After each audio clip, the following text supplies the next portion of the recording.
Kung gusto mong mag-drive ng truck dito sa US, kailangan kumuha ka ng CDL, Commercial Driver License, Class A license. At dito mo yan kunin sa school. Ito yung truck driving school,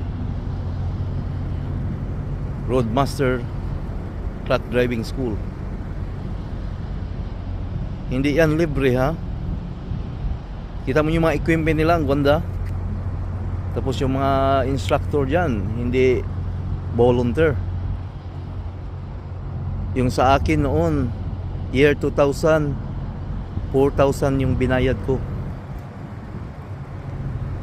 Hindi pwede yung ibang license na galing sa ibang lugar. Kahit ilang years pa yung experience mo, hindi yan counted dito. Kailangan kumuha ka ng CDL, Class A license. Dito mo yan kunin sa school.